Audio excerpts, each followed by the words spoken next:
One of the reasons experts don't love selling is they have to change their clothes, take off their expert hat and put on their selling hat. It's tight and itchy. And they have to buy different tools, twist the knife a little to give the people incentive to take action now. But what if people aren't ready? What does that do to trust if you do manage to drag them aboard? Well, for those who like doing video, there is a higher form of selling that helps you keep your clothes on.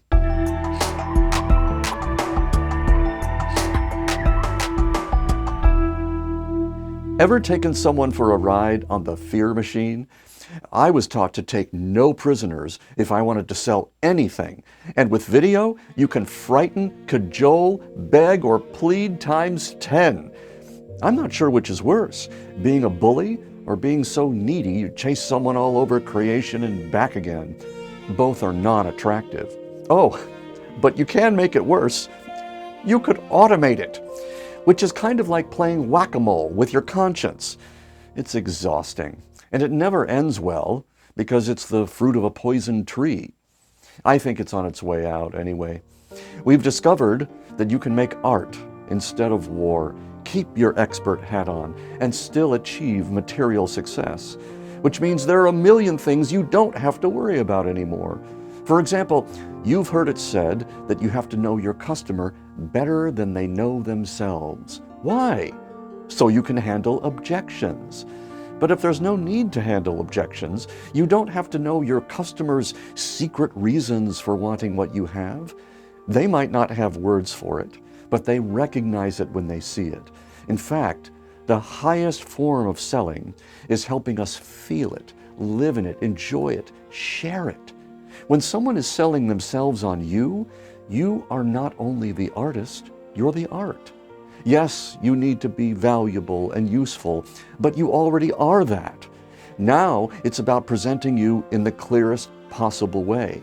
There are a million ways to do this, of course, but I can tell you after making video for 30 years, there are a few practices that seem to apply to each person in a unique way, like a fingerprint, like the color of your eyes. And it's amazing what can happen when you put them all together. Have you ever been watching a video for, say, 15 minutes and suddenly you realize, wait, where did the time go? I was just sitting here with my coffee in front of the screen and now I'm bawling my eyes out? That's the magic of that person's art.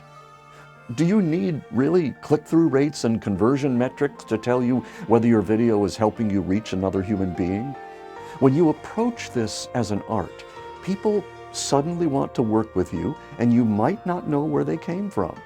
And more of them, because the magic is baked into the video and works on its own.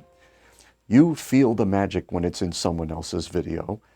My work is about helping people create that same magic in their own videos. In the new world that's rising, this is how people will come to know you. Art reaches us in places that science hasn't quite caught up to yet. It magically demonstrates who you are. Someone who's worked their whole life to earn authority in their space. Video can make you visible. It can take you from unknown to known, but that's just the beginning of the story. It can also take you from suspect to trusted, from take it or leave it guy to must-have leader. Years ago, I used to teach at an institution called a College of Arts and Sciences. There was a reason they called it that. I've made it my life's work to leverage the connections between the art and science of the moving image. So whether we call it edutainment, a coach video, advertising, or magic, the proof is in the witness. Either it affects someone or it leaves them cold. Either they've avoided one more blind alley or taken one step closer to their most long sought-after result. And if that's the case, where one perfect client emerges, others will follow. And all you have to do as part of that whole amazing process is something you've wanted to do all along. To be the one to create those experiences. And guess what we call that?